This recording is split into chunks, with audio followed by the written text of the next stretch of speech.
ಅವರನ್ನ ಪ್ರಚಾರಕ್ಕೆ ಕರೆಯಲಿಲ್ವಾ ಕುಮಾರಣ್ಣ? ಕರೆಯದೆ ಹೇಗೆ ಹೋಗ್ಲಿ ಎಂದ ರೆಬಲ್ ಲೇಡಿ. ಚುನಾವಣೆ ದಿನವೇ ಎದ್ದಿದ್ಯಾಕೆ ಗೌಡ್ರು ಗೌಡ್ತಿ ಗದ್ಲ. ಮಂಡ್ಯದಲ್ಲಿ ಮೈತ್ರಿ ಧರ್ಮ ಪಾಲನೆ ಎಡವಿದ್ಯಲ್ಲಿ. ಇಬ್ಬರ ತಿಕ್ಕಾಟದಿಂದ ಕಾಂಗ್ರೆಸ್ಗೆ ಲಾಭ ಆಯ್ತಾ? ಇದೇ ಹೊತ್ತಿನ ಬರ್ನಿಂಗ್ ಸ್ಟೋರಿ, ಗೌಡ್ತಿ ಗೌಡ್ರ ಗದ್ಲ. ನಾನು ಶ್ರೀಲಕ್ಷ್ಮಿ ರಾಜ್ಕುಮಾರ್.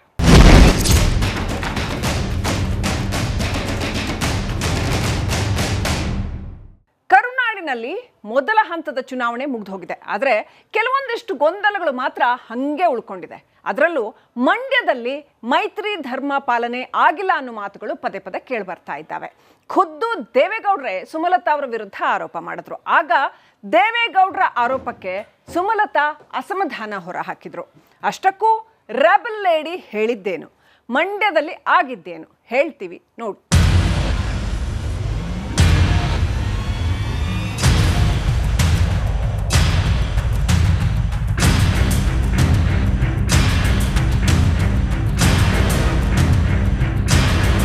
ರಣರಣ ರಂಗೇರಿದ್ದ ಚುನಾವಣಾ ಕಾವು ಅರ್ಧ ಕಡಿಮೆಯಾಗಿದೆ. ರಾಜ್ಯದಲ್ಲಿ ಮೊದಲನೇ ಹಂತದ ಮತದಾನ ಮುಗಿದು ಹೋಗಿದೆ. 14 ಕ್ಷೇತ್ರಗಳಿಗೆ ರಾಜ್ಯದ ಮತದಾರರು ಮತದಾನವನ್ನ ಮಾಡಿದ್ದಾರೆ. ಇನ್ನು 14 ಕ್ಷೇತ್ರಕ್ಕೆ ಮತದಾನ ಆಗೋದು ಬಾಕಿ ಉಳಿದಿದೆ. ರಾಜ್ಯದ ಘಟಾನುಘಟಿ ನಾಯಕರು ಮತಗಟ್ಟೆಗೆ ತೆರಳಿ ಮತದಾನವನ್ನ ಮಾಡಿದ್ದಾರೆ. ಬೆಂಗಳೂರು ಹಾಗೂ ಹಳೆ ಮೈಸೂರು ಭಾಗದಲ್ಲಿ ಮತದಾನದ ಟೆನ್ಷನ್ ಕಡಿಮೆಯಾಗಿದೆ. ಸದ್ಯ ಉಳಿದಿರೋದು ಉತ್ತರ ಕರ್ನಾಟಕದ 14 ಕ್ಷೇತ್ರಗಳ ಟೆನ್ಷನ್. ಅದಾದ ಬಳಿಕ ಫಲಿತಾಂಶದೊಂದೇ ಟೆನ್ಷನ್. ಈ ಟೆನ್ಷನ್ಗಳ ಮಧ್ಯೆ ದೋಸ್ತಿಗಳಿಗೆ ಮತ್ತೊಂದು ಟೆನ್ಷನ್ ಒಳಗೊಳಗೆ ಕಾಡ್ತಾ ಇದೆ. ಅಷ್ಟಕ್ಕೂ ಆ ಟೆನ್ಷನ್ ಯಾವುದು ಅಂದ್ರೆ ಮಂಡ್ಯ ಟೆನ್ಷನ್. ಮಂಡ್ಯದಲ್ಲಿ ಸ್ಫೋಟಗೊಂಡ ಮುನಿಸು. ಪ್ರಚಾರದ ಸೀಕ್ರೆಟ್ ಬಿಚ್ಚಿಟ್ಟ ಸುಮಲತಾ.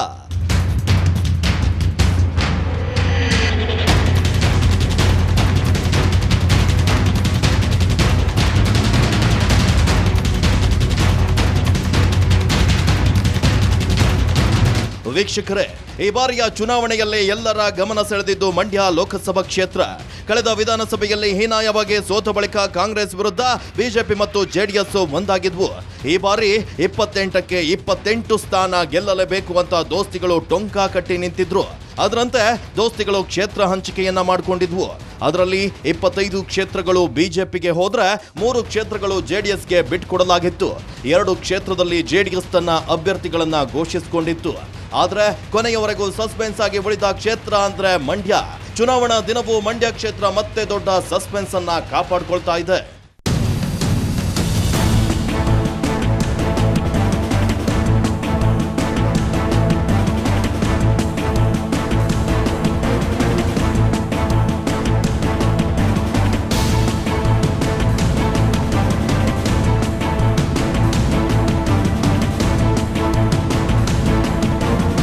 ಮಂಡ್ಯ ಕ್ಷೇತ್ರದಲ್ಲಿ ಆರಂಭದಿಂದಲೂ ಕುತೂಹಲ ಕಾಡ್ತಾ ಇತ್ತು. ಅದರಲ್ಲೂ ಜೆಡಿಎಸ್ ತೆಕ್ಕೆಗೆ ಮಂಡ್ಯ ಹೋದ ಬೆನ್ನಲ್ಲೇ ಇಲ್ಲಿ ಅಭ್ಯರ್ಥಿ ಯಾರು ಅನ್ನೋ ಪ್ರಶ್ನೆ ಕೂಡ ಇತ್ತು. ಹಾಲಿ ಸಂಸದೆ ಸುಮಲತಾ ಮತ್ತೆ ಚುನಾವಣೆಗೆ ನಿಲ್ತಾರಾ ಅಥವಾ ಪಕ್ಷ ಬಿಟ್ಕೊಡ್ತಾರಾ ಅನ್ನೋ ಕುತೂಹಲ ಎಲ್ಲರಲ್ಲೂ ಇತ್ತು. ಇದರ ಜೊತೆಗೆ ನಿಖಿಲ್ ಕುಮಾರಸ್ವಾಮಿ ಚುನಾವಣೆಗೆ ನಿಲ್ತಾರೆ ಅಂತ ಹೇಳಲಾಗ್ತಾ ಇತ್ತು. ಆದ್ರೆ ಆ ಕುತೂಹಲಕ್ಕೆ ಅಂತಿಮವಾಗಿ ಬ್ರೇಕ್ ಬಿದ್ದಿದ್ದು ಕುಮಾರಸ್ವಾಮಿಯೇ ಅಭ್ಯರ್ಥಿಯಾಗಿ ಕಣಕ್ಕಿಳಿದಿದ್ರು. ಅದು ಅಲ್ಲದೆ ಸುಮಲತಾ ಮನೆಗೂ ಎಡತಾಗಿದ್ರು. ಸುಮಲತಾ ಮನೆಗೆ ಹೋಗಿ ಬೆಂಬಲ ಕೇಳಿದ್ದ ಎಚ್ಡಿಕೆ. ರೆಬಲ್ ಲೇಡಿಯನ್ನ ಪ್ರಚಾರಕ್ಕೆ ಕರೆಯದ ದಳಪತಿ.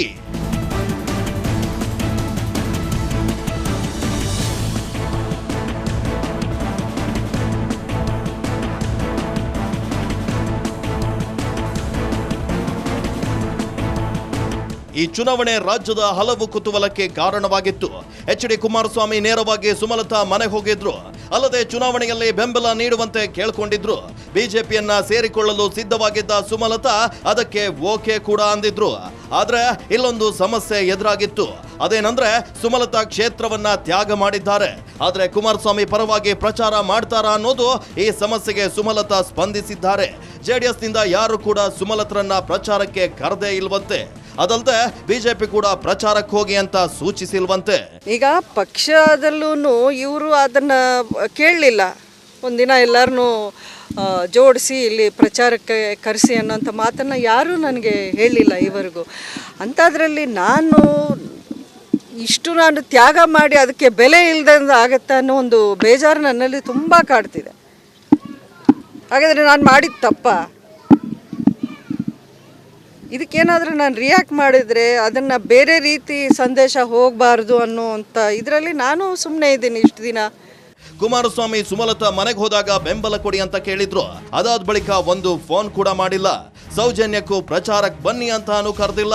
ಕುಮಾರಸ್ವಾಮಿ ಅವ್ರು ನಮ್ಮ ಮನೆಗೆ ಬಂದಾದಮೇಲೆ ಈವರೆಗೂ ಅಲ್ಲಿಂದನೂ ನನ್ನ ಜೊತೆಯಲ್ಲಿ ಯಾರೂ ಫೋನಲ್ಲಿ ಮಾತಾಡಿಲ್ಲ. ನನ್ನ ಸುತ್ತಮುತ್ತ ಯಾರಿಗೂ, ನಮ್ಮ ಆಪ್ತರಿಗೂ ಯಾರೂ ಕೇಳಲಿಲ್ಲ ಈ ರೀತಿ ಮೇಡಮ್ ಬರಬೇಕು, ನಮ್ಮ ಪ್ರಚಾರಕ್ಕೆ ಜಾಯ್ನ್ ಆಗಬೇಕು ಅನ್ನೋವಂಥದ್ದು. ಇನ್ಫ್ಯಾಕ್ಟ್ ಆವತ್ತು ಮೋದಿ ಅವರ ಮೈಸೂರು ಸಮಾವೇಶದಲ್ಲಿ ಆರ್ ಅಶೋಕ್ ಅವರು ಹೇಳಿದ್ರು, ನಾನು ಒಂದು ಡೇಟ್ ಎಲ್ಲ ಫಿಕ್ಸ್ ಮಾಡಿ ಅವರು ನನ್ನನ್ನು ಕೇಳಿದ ಮೇಲೆ ನಾನು ನಿಮ್ಗೆ ಹೇಳಿ ಕಳಿಸ್ತೀನಿ, ಅವತ್ತು ದಿನ ಬನ್ನಿ ಅಂತ ಹೇಳಿದ್ದಕ್ಕೆ ನಾನು ಬರ್ತೀನಿ ಅಂತ ಹೇಳಿದ್ದೆ. ಇನ್ನು ನರೇಂದ್ರ ಮೋದಿ ಮೈಸೂರಿಗೆ ಬಂದಾಗ ಬಿಜೆಪಿ ನಾಯಕರು ಸುಮಲತೆಗೆ ಪ್ರಚಾರಕ್ಕೆ ಸಮಯ ಬಂದಾಗ ಬರುವಂತೆ ಹೇಳಿದ್ರಂತೆ. ಅದಲ್ಲದೆ ಪಕ್ಷ ಸೂಚನೆ ನೀಡಿದ ಕಡೆ ಪ್ರಚಾರ ಮಾಡುವ ಬಗ್ಗೆ ಮಾತುಕತೆ ನಡೆಸಿದ್ರಂತೆ. ಆದ್ರೆ ಮಂಡ್ಯದಲ್ಲಿ ಪ್ರಚಾರ ಮಾಡುವ ಬಗ್ಗೆ ಯಾವುದೇ ಮಾತುಕತೆಯನ್ನ ಆಡಿಲ್ಲ ಅಂತ ಸುಮಲತಾ ಹೇಳ್ತಾ ಇದ್ದಾರೆ. ಸುಮಲತಾ ಅವರ ಈ ಮಾತನ್ನ ಕೇಳ್ತಾ ಇದ್ರೆ ಎಲ್ಲೋ ಒಂದ್ ಕಡೆ ದೋಸ್ತಿಯಲ್ಲಿ ತಾಳ ಮೇಳ ಇಲ್ಲ ಅನ್ನೋದು ಗೊತ್ತಾಗ್ತಾ ಇದೆ.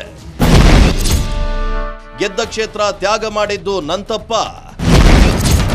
ದಳಪತಿಗೆ ರೆಬಲ್ ಲೇಡಿ ಪ್ರಶ್ನೆ.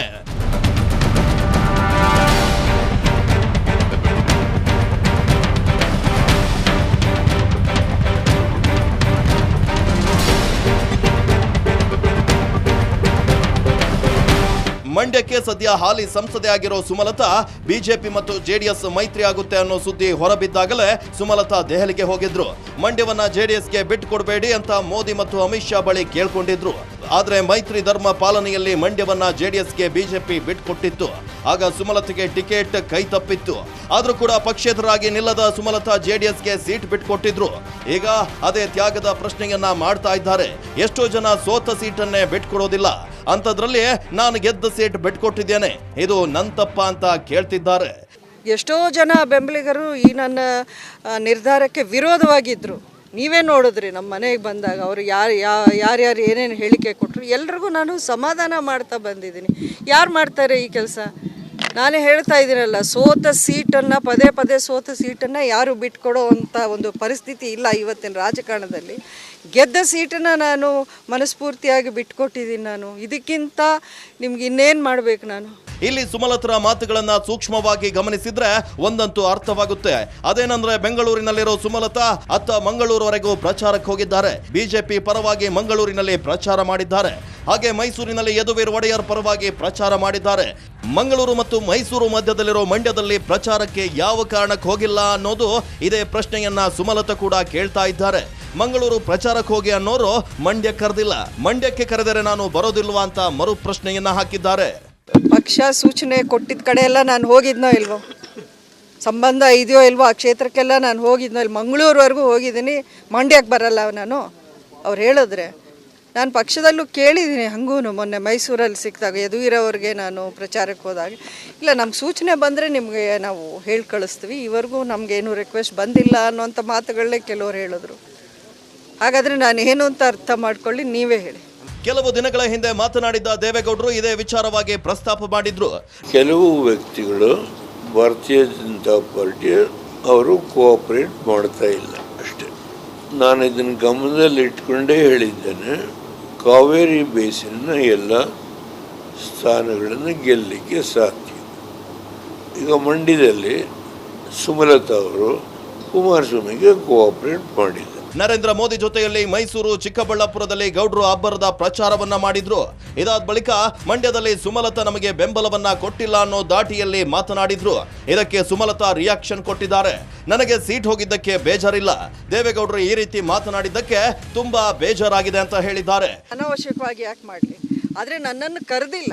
ನನ್ನನ್ನು ಯಾವುದೇ ಒಂದು ಪ್ರಚಾರಕ್ಕೆ ನೀವು ಬನ್ನಿ ಅಂತ ಈವರೆಗೂ ಕರೆದಿಲ್ಲ. ಯಾರೂ ನನ್ನ ಫೋನಲ್ಲೂ ಟಚ್ಚಲ್ಲೂ ಇಲ್ಲ. ಅವತ್ತು ಕುಮಾರಸ್ವಾಮಿ ಅವರು ನಮ್ಮ ಮನೆಗೆ ಬಂದಾದಮೇಲೆ ಈವರೆಗೂ ಅಲ್ಲಿಂದನೂ ನನ್ನ ಜೊತೆಯಲ್ಲಿ ಯಾರೂ ಫೋನಲ್ಲಿ ಮಾತಾಡಿಲ್ಲ. ನನ್ನ ಸುತ್ತಮುತ್ತ ಯಾರಿಗೂ, ನಮ್ಮ ಆಪ್ತರಿಗೂ ಯಾರೂ ಕೇಳಲಿಲ್ಲ ಈ ರೀತಿ ಸದ್ಯ ಮಂಡ್ಯದಲ್ಲಿ ಮತದಾನವಾಗಿದೆ. ಕಳೆದ 2 ದಿನಗಳ ಹಿಂದೆ ದೇವೇಗೌಡರು ಆಡಿರೋ ಮಾತುಗಳಿಗೆ ಸುಮಲತಾ ಈಗ ರಿಯಾಕ್ಷನ್ ಕೊಡ್ತಾ ಇದ್ದಾರೆ. ಅತ್ತ ದೇವೇಗೌಡರು ಸುಮಲತಾ ಮಂಡ್ಯದಲ್ಲಿ ಬೆಂಬಲ ಕೊಟ್ಟಿಲ್ಲ ಅಂತ ಹೇಳಿದ್ರು. ಈಗ ಸುಮಲತಾ ಅಸಲಿ ವಿಚಾರ ಏನು ಅನ್ನೋದನ್ನ ಬಿಚ್ಚಿಟ್ಟಿದ್ದಾರೆ. ಟಿಕೆಟ್ ಸಿಗದಿದ್ದಾಗ್ಲೂ ಇಷ್ಟೊಂದು ಬೇಜಾರಾಗಿರ್ಲಿಲ್ಲ, ಆದ್ರೆ ದೇವೇಗೌಡರ ಹೇಳಿಕೆಯಿಂದ ಬೇಜಾರಾಗಿದೆ ಅಂತ ಸುಮಲತಾ ಹೇಳಿದ್ದಾರೆ. ಮಂಡ್ಯದಲ್ಲಿ ಸುಮಲತಾ ಪ್ರಚಾರಕ್ಕೆ ಹೋಗಿಲ್ಲ, ಅಲ್ಲಿಗ ಚುನಾವಣೆ ಮುಗಿದಿದೆ. ಆದ್ರೆ ಬಿಜೆಪಿ ಕಾರ್ಯಕರ್ತರು ಜೆಡಿಎಸ್ಗೆ ಬೆಂಬಲ ಕೊಟ್ಟಿದ್ದಾರೆ ಎನ್ನೋ ಮಾತುಗಳಿವೆ. ಸುಮಲತಾ ಪ್ರಚಾರಕ್ಕೆ ಗೈರು ಹಾಜರಿಯಾಗಿರೋದು ದೋಸ್ತಿಗಳಿಗೆ ಎಷ್ಟರ ಮಟ್ಟಿಗೆ ಹೊಡೆತ ಕೊಡುತ್ತೆ ಅನ್ನೋದು ಸದ್ಯಕ್ಕಿರುವಂತಹ ಕುತೂಹಲ.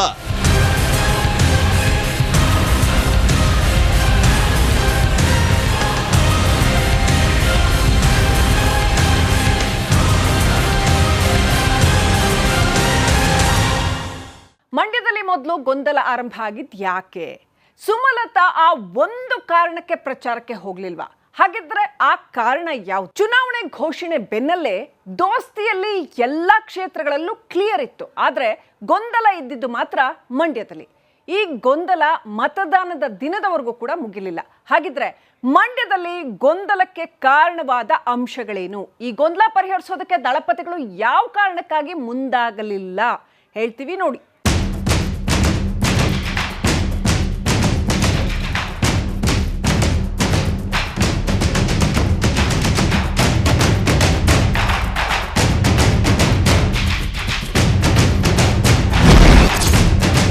ಕಾಂಗ್ರೆಸ್ ಪರವಾಗಿ ಪ್ರಚಾರ ಮಾಡಿದ್ದ ದರ್ಶನ್. ಮಂಡ್ಯ ದೋಸ್ತಿಯಲ್ಲಿ ಗೊಂದಲವೋ ಗೊಂದಲ. ಸುಮಲತಾ ಮಂಡ್ಯದಲ್ಲಿ ಚುನಾವಣೆಗೆ ನಿಲ್ಲೋದಿಲ್ಲ ಅನ್ನೋದು ನಿಕ್ಕಿಯಾಗಿತ್ತು.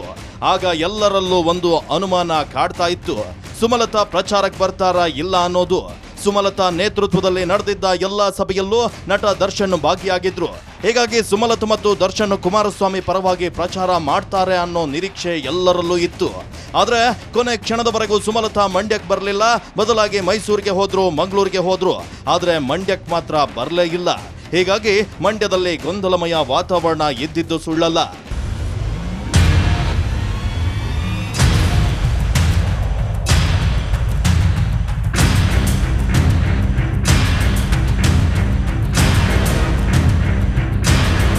ವೀಕ್ಷಕರೇ, ಈ ಬಾರಿ ಚುನಾವಣೆಯ ಕಣ ರಂಗೇರಲು ಇದು ಒಂದು ಕಾರಣವಾಗಿತ್ತು.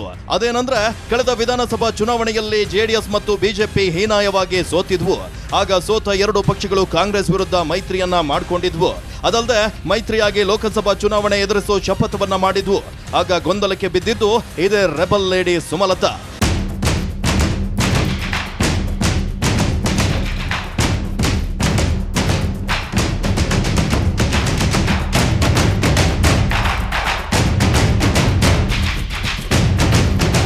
ಕಳೆದ ವಿಧಾನಸಭೆಯಲ್ಲಿ ಬಿಜೆಪಿ ಬೆಂಬಲಕ್ಕೆ ನಿಂತಿದ್ದ ಸುಮಲತಾ ಬಿಜೆಪಿಯಿಂದ ಈ ಬಾರಿ ಟಿಕೆಟ್ ನಿರೀಕ್ಷೆಯಲ್ಲಿದ್ರು. ಆದರೆ ಟಿಕೆಟ್ ಕೈತಪ್ಪಿತ್ತು. ಮೈತ್ರಿ ಧರ್ಮ ಪಾಲನೆಯಲ್ಲಿ ಮಂಡ್ಯ ಜೆಡಿಎಸ್ಗೆ ಹೋಗಿತ್ತು. ಇಲ್ಲಿಂದ ಆರಂಭವಾಗಿತ್ತು ನೋಡಿ ಮತ್ತೊಂದು ಕುತೂಹಲ.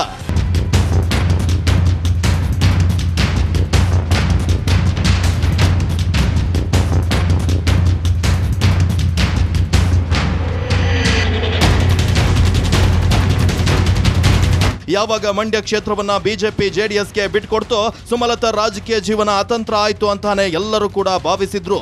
ಅದಲ್ಲದೆ ಸುಮಲತರ ಮುಂದಿನ ನಡೆ ಏನು ಅನ್ನೋದು ಎಲ್ಲರ ಕುತೂಹಲಕ್ಕೂ ಕಾರಣವಾಗಿತ್ತು. ಆಗ ನಡೆದಿದ್ದು ಯಾರು ಊಹಿಸದ ಘಟನೆ. ಅದೇನಂದ್ರೆ ಖುದ್ದು ಕುಮಾರಸ್ವಾಮಿಯೇ ಸುಮಲತಾ ಮನೆಗೆ ಹೋಗಿದ್ರು. ಈ ಬಾರಿ ನಮಗೆ ಬೆಂಬಲ ಕೊಡಬೇಕು ಅಂತ ಕೇಳ್ಕೊಂಡಿದ್ರು. ಅದಕ್ಕೋಕೆ ಅಂದಿದ್ದ ಸುಮಲತಾ ಚುನಾವಣೆಗೆ ನಿಲ್ಲೋದಿಲ್ಲ ಅಂತ ಹೇಳಿದ್ರು. ಅದಲ್ಲದೆ ಕುಮಾರಸ್ವಾಮಿಗೆ ಬೆಂಬಲ ಕೊಡುವುದಾಗಿ ಹೇಳಿದ್ರು. ಆದರೆ ಪ್ರಚಾರದ ವಿಚಾರವಾಗಿ ಮಾತ್ರ ಧ್ವನಿ ಎತ್ತಲಿಲ್ಲ.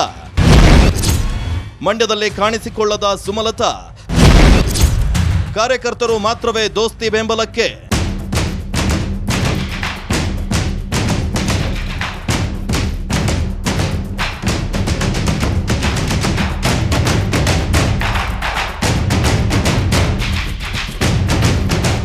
ಸುಮಲತಾ ಅಂಬರೀಶ್ ಈ ಬಾರಿ ಚುನಾವಣಾ ಪ್ರಚಾರದಲ್ಲಿ ಎಲ್ಲಿಯೂ ಕಾಣಿಸಿಕೊಳ್ಳಿಲ್ಲ. ಆದರೆ ದರ್ಶನ್ ಮಾತ್ರ ಕಾಂಗ್ರೆಸ್ ಅಭ್ಯರ್ಥಿ ಪರ ಪ್ರಚಾರ ಮಾಡಿದ್ರು. ಇದು ಮಂಡ್ಯದಲ್ಲಿ ಗೊಂದಲಕ್ಕೂ ಕಾರಣವಾಗಿತ್ತು.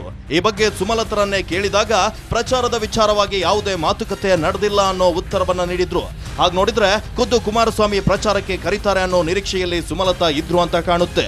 ಆದ್ರೆ ಕುಮಾರಸ್ವಾಮಿ ನೇರವಾಗಿ ಪ್ರಚಾರಕ್ಕೆ ಬನ್ನಿ ಅಂತ ಕರೆದಿರಲಿಲ್ಲ. ಹೀಗಾಗಿ ಸುಮಲತಾ ಎಲ್ಲಿಯೂ ಕೂಡ ಪ್ರಚಾರದಲ್ಲಿ ಕಾಣಿಸಿಕೊಂಡಿಲ್ಲ. ಇದೇ ವಿಚಾರವನ್ನ ಸುಮಲತಾ ಪ್ರಸ್ತಾಪ ಮಾಡಿದ್ದಾರೆ. ಮತದಾನ ಬಳಿಕ ನನ್ನ ಪ್ರಚಾರಕ್ಕೆ ಕರೆದಿಲ್ಲ ಅಂತ ಹೇಳಿದ್ದಾರೆ. ಅನಾವಶ್ಯಕವಾಗಿ ಯಾಕೆ ಮಾಡಲಿ, ಆದರೆ ನನ್ನನ್ನು ಕರೆದಿಲ್ಲ. ನನ್ನನ್ನು ಯಾವುದೇ ಒಂದು ಪ್ರಚಾರಕ್ಕೆ ನೀವು ಬನ್ನಿ ಅಂತ ಈವರೆಗೂ ಕರೆದಿಲ್ಲ. ಯಾರೂ ನನ್ನ ಫೋನಲ್ಲೂ ಟಚ್ಚಲ್ಲೂ ಇಲ್ಲ. ಅವತ್ತು ಕುಮಾರಸ್ವಾಮಿ ಅವ್ರು ನಮ್ಮ ಮನೆಗೆ ಬಂದಾದಮೇಲೆ ಈವರೆಗೂ ಅಲ್ಲಿಂದನೂ ನನ್ನ ಜೊತೆಯಲ್ಲಿ ಯಾರೂ ಫೋನಲ್ಲಿ ಮಾತಾಡಿಲ್ಲ. ನನ್ನ ಸುತ್ತಮುತ್ತ ಯಾರಿಗೂ, ನಮ್ಮ ಆಪ್ತರಿಗೂ ಯಾರೂ ಕೇಳಲಿಲ್ಲ ಈ ರೀತಿ ಮೇಡಮ್ ಬರಬೇಕು, ನಮ್ಮ ಪ್ರಚಾರಕ್ಕೆ ಜಾಯ್ನ್ ಆಗಬೇಕು ಅನ್ನುವಂಥದ್ದು. ಇನ್ಫ್ಯಾಕ್ಟ್ ಅವತ್ತು ಮೋದಿ ಅವರ ಮೈಸೂರು ಸಮಾವೇಶದಲ್ಲಿ ಆರ್ ಅಶೋಕ್ ಅವರು ಹೇಳಿದ್ರು, ನಾನು ಒಂದು ಡೇಟ್ ಎಲ್ಲ ಫಿಕ್ಸ್ ಮಾಡಿ ಅವರು ನನ್ನನ್ನು ಕೇಳಿದ ಮೇಲೆ ನಾನು ನಿಮ್ಗೆ ಹೇಳಿ ಕಳಿಸ್ತೀನಿ, ಅವತ್ತು ದಿನ ಬನ್ನಿ ಅಂತ ಹೇಳಿದ್ದಕ್ಕೆ ನಾನು ಬರ್ತೀನಿ ಅಂತ ಹೇಳಿದ್ದೆ. ಈಗ ಪಕ್ಷದಲ್ಲೂ ಇವರು ಅದನ್ನು ಕೇಳಲಿಲ್ಲ. ಒಂದಿನ ಎಲ್ಲರನ್ನೂ ಜೋಡಿಸಿ ಇಲ್ಲಿ ಪ್ರಚಾರಕ್ಕೆ ಕರೆಸಿ ಅನ್ನೋಂಥ ಮಾತನ್ನು ಯಾರೂ ನನಗೆ ಹೇಳಿಲ್ಲ ಇವರೆಗೂ. ಸುಮಲತಾ ಯಾವ ಕಾರಣಕ್ಕೆ ಕುಮಾರಸ್ವಾಮಿ ಪರವಾಗಿ ಪ್ರಚಾರ ಮಾಡಿಲ್ಲ ಅನ್ನೋ ಪ್ರಶ್ನೆ ಇಲ್ಲಿ ಕಾಡುತ್ತೆ. ಅದಕ್ಕೆ ಒಂದೆರಡು ಕಾರಣಗಳನ್ನ ನೋಡಿದ್ರೆ ಮುಖ್ಯವಾಗಿ ಹಳೆ ಸೇಡು ಇಲ್ಲಿ ಎದ್ದು ಕಾಣುತ್ತೆ. ಅದೇನೆಂದ್ರೆ ಕಳೆದ ಬಾರಿ ಜೆಡಿಎಸ್ ನಾಯಕರು ಸುಮಲತಾ ವಿರುದ್ಧ ಕೀಳು ಮಟ್ಟದ ಪದ ಪ್ರಯೋಗವನ್ನ ಮಾಡಿದ್ರು. ಇವು ನಿಖಿಲ್ ಕುಮಾರಸ್ವಾಮಿ ಗೆಲುವಿಗೆ ಸಾಕಷ್ಟು ಡ್ಯಾಮೇಜ್ ಅನ್ನ ಮಾಡಿದ್ವು. ಆ ಮಾತುಗಳನ್ನ ಸುಮಲತಾ ಅಂಬರೀಶ್ ಇನ್ನೂ ಮರೆತಂತೆ ಕಾಣ್ತಾ ಇಲ್ಲ. ಅದು ಅಲ್ಲದೆ ಕೇಂದ್ರ ಬಿಜೆಪಿ ನಾಯಕರು ಯಾರು ಸಹ ಸುಮಲತಾ ಅಂಬರೀಶ್ ಪ್ರಚಾರದಲ್ಲಿ ಭಾಗಿಯಾಗದಂತೆ ಸೂಚನೆ ನೀಡಿಲ್ಲ. ಕಳೆದ ಬಾರಿ ಆಗಿರೋ ಪ್ಯಾಚ್ ಅನ್ನ ಸರಿ ಮಾಡೋ ಗೋಜಿಗೆ ಹೋಗಿಲ್ಲ. ಹೀಗಾಗಿ ಸುಮಲತಾ ಅಖಾಡದಲ್ಲಿ ಎಲ್ಲಿಯೂ ಕಾಣಿಸಿಕೊಂಡಿಲ್ವಾ ಅನ್ನೋ ಪ್ರಶ್ನೆಗಳು ಮೂಡುತ್ತೆ. ದೋಸ್ತಿ ಡ್ಯಾಮೇಜ್ ಮಾಡುತ್ತಾ ಸುಮಲತಾ ಗೈರು? ಎಲ್ಲ ಪಾಸಿಟಿವ್ ಎಂದಿದ್ದೇಕೆ ಮಂಡ್ಯ ಗೌಡ್ತಿ ಸುಮಕ್ಕ? ಪ್ರಚಾರದಲ್ಲಿ ಸುಮಲತಾ ಎಲ್ಲಿಯೂ ಕಾಣಿಸಿಕೊಂಡಿಲ್ಲ. ದಳಪತಿಗಳು ಮಾತ್ರವೇ ಮಂಡ್ಯದಲ್ಲಿ ಭರ್ಜರಿ ಪ್ರಚಾರ ಮಾಡಿದ್ದಾರೆ. ಅದಲ್ಲದೆ ಸುಮಲತರ ಬೆನ್ನಿಗೆ ನಿಂತಿದ್ದ ದರ್ಶನ್ ಕೂಡ ಕಾಂಗ್ರೆಸ್ ಪರವಾಗಿ ಪ್ರಚಾರ ಮಾಡಿದ್ದಾರೆ. ಇದರ ಗೊಂದಲ ಕೂಡ ಇದೆ. ಒಂದು ಸುಮಲತರ ಗೈರು ದೋಸ್ತಿಗೆ ಎಡವಟ್ಟು ಮಾಡುತ್ತಾ ಅನ್ನೋ ಪ್ರಶ್ನೆ ಕೂಡ ಇದೆ.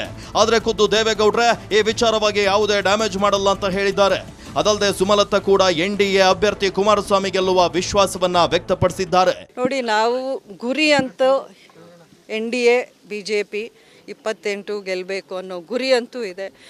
ಉಳಿದಿದ್ದು ಜನರ ಆಶೀರ್ವಾದ. ಖಂಡಿತ ಒಳ್ಳೆ ಟ್ರೆಂಡ್, ಪಾಸಿಟಿವ್ ಅಂತಲೇ ಹೇಳ್ತಾ ಇದ್ದಾರೆ ಎಲ್ಲ ಕಡೆ, ಅದರಲ್ಲಿ ಎರಡು ಮಾತಿಲ್ಲ. ನೋಡಿ, ನಾವು ಯಾವತ್ತೂ ರಾಜಕಾರಣದಲ್ಲಿ ಒಂದು ಕಡೆ ಇದ್ದು ಇನ್ನೊಂದು ಕಡೆಗೆ ಮಾಡುವಂಥ ಅವಶ್ಯಕತೆ ನನಗಿಲ್ಲ. ಆ ರೀತಿ ರಾಜಕಾರಣ ನಾನು ಮೊದಲಿಂದ ಮಾಡಿಲ್ಲ. ಇವಾಗ ಎಲೆಕ್ಷನ್ ಟೈಮಿಗೆ ಮೊದಲೇ ನಾನು ಯಾವುದೋ ಒಂದು ಪಕ್ಷ ಸೇರಬೇಕು ಅನ್ನುವಂಥ ನಿರ್ಬಂಧನೂ ನನಗಿಲ್ಲ, ಇರಲಿಲ್ಲ. ಆದ್ರೂ ನಾನು ಒಂದು ಪಕ್ಷಕ್ಕೆ ಸೇರಿದ್ದೀನಿ ಅಂದರೆ ಆ ಪಕ್ಷಕ್ಕೆ ನನ್ನ ಸಂಪೂರ್ಣ ಸಪೋರ್ಟ್ ಇರುತ್ತೆ. ಮತದಾನ ಮುಗಿದು ಹೋಗಿದೆ. ಮಂಡ್ಯದಲ್ಲಿರೋ ಗೊಂದಲ ಹಾಗೇ ಇದೆ. ದಳಪತಿಗಳು ಯಾವ ಕಾರಣಕ್ಕೆ ಸುಮಲತರನ್ನ ಪ್ರಚಾರ ಕರೆಯಲಿಲ್ಲ ಅನ್ನೋ ಪ್ರಶ್ನೆಗೆ ಉತ್ತರವಿಲ್ಲ. ಆದರೆ ಸುಮಲತಾ ಮತ್ತು ಕುಮಾರಸ್ವಾಮಿ ಗೆಲ್ಲುವ ವಿಶ್ವಾಸದಲ್ಲಿದ್ದಾರೆ. ಮಂಡ್ಯದಲ್ಲಿ ಸುಮಾರು 1 ರಿಂದ 1.5 ಲಕ್ಷ ಬಿಜೆಪಿ ಮತಗಳಿವೆ. ಬಿಜೆಪಿ ಕಾರ್ಯಕರ್ತರು ದೋಸ್ತಿಗೆ ಬೆಂಬಲ ನೀಡಿದ್ದಾರೆ. ಹೀಗಾಗಿ ಕುಮಾರಸ್ವಾಮಿ ಗೆಲ್ಲುವ ವಿಶ್ವಾಸದಲ್ಲಿದ್ದಾರೆ. ಒಟ್ಟಾರೆ ಈ ಬ್ಯಾಟಲ್ನಲ್ಲಿ ಕುಮಾರಸ್ವಾಮಿ ಗೆದ್ದು ಬಿಗ್ತಾರಾ? ಬಿಜೆಪಿ ಬೆಂಬಲ ವರ್ಕೌಟ್ ಆಯ್ತಾ? ಮಂಡ್ಯ ಮತ್ತೆ ಜೆಡಿಎಸ್ ವಶ ಆಯ್ತಾ? ಈ ಎಲ್ಲ ಪ್ರಶ್ನೆಗೆ ಉತ್ತರ ಬೇಕು ಅಂದ್ರೆ ಫಲಿತಾಂಶದ ದಿನದವರೆಗೂ ಕಾಯಲೇಬೇಕು.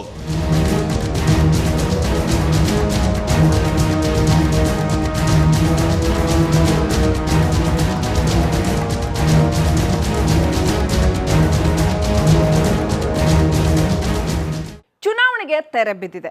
ಫಲಿತಾಂಶಕ್ಕಾಗಿ ಜನ ಇನ್ನೇನು ಎದುರು ನೋಡ್ತಾ ಇದ್ದಾರೆ. ಗೌಡ್ರ ಗೌಡ್ತಿ ಗದ್ದಲದಲ್ಲಿ ಲಾಭ ಯಾರಿಗೆ ಅನ್ನೋದು ಜೂನ್ 4ನೇ ತಾರೀಕು ಗೊತ್ತಾಗತ್ತೆ. ಇದೇ ಹೊತ್ತಿನ ಬರ್ನಿಂಗ್ ಸ್ಟೋರಿ. ನೋಡ್ತಾ ಇರಿ ರಿಪಬ್ಲಿಕ್ ಕನ್ನಡ. ಇದು ನಿಮ್ಮ ಧ್ವನಿ.